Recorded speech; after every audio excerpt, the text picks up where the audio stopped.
प्रणाम भैया लोग। माई बहन के गोर छू के गोर लागत तनी। हम लोग गायक शिवेश मिश्रा आई गाना के माध्यम से रउआ सभे के बीच एगो उद्देश्य लेके आवत तनी। हम एक छोट मोट गवैया लेकिन बहुत बर्बाद लिखल बा, जिनका माध्यम से कलम के जादूगर मंटून सिंह ज्ञानी भैया के माध्यम से, साथ में प्यार दुलार स्टूडियो मनोज बंटी भैया के पटना, जहां से ये गाना के रिकॉर्डिंग होता। तो रवा सब जरूर सुनी, अब प्यार आशीर्वाद दी, हो सके तो जोरदार शेयर करी ताकि हमार भोजपुरी अश्लील होला से बच जाओ। जय भोजपुरी, तय भोजपुरी।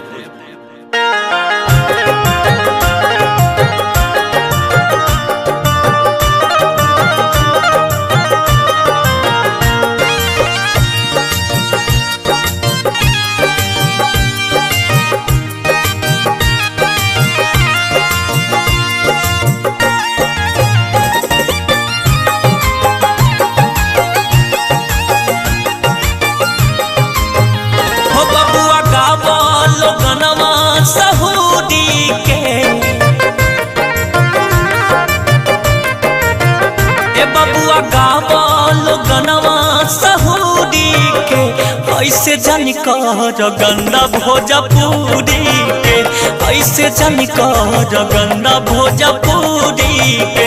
बबुआ गावल गनवा सहूरी के, ऐसे जानी कर गंदा भोजपुरी के। ओ ऐसे जानी कर गंदा भोजपुरी के।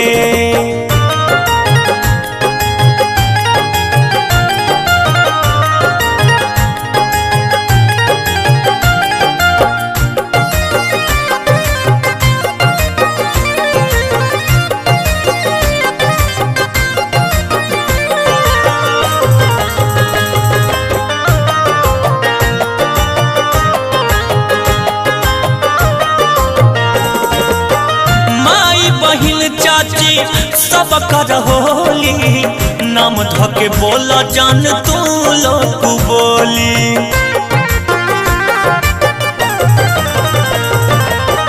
ए लोग के अचारा में दाग लगा के नीमन लागी गवाइया कहा के। निक लागी न रिश्ता तूरी के, निक लागी न रिश्ता तूरी के। ऐसे जानी कर गंदा भोजपुरी के, ऐसे जानी कर गंदा भोजपुरी के।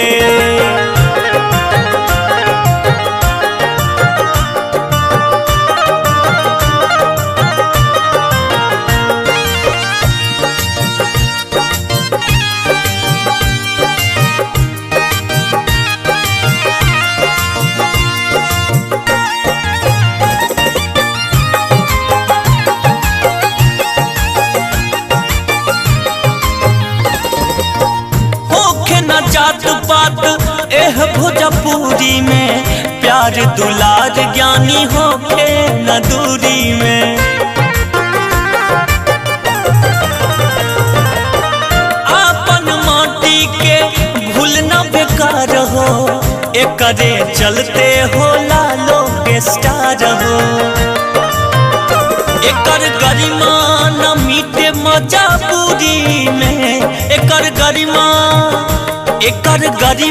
न मीटे मजबूरी में। ऐसे जन गावो गंदा भोजपुरी में, ऐसे जन कर गंदा भोजपुरी में। बबुआ गावो लोगनवा सहूरी के, ऐसे जन कर गंदा भोजपुरी के, ऐसे जन कर गंदा भोजपुरी के।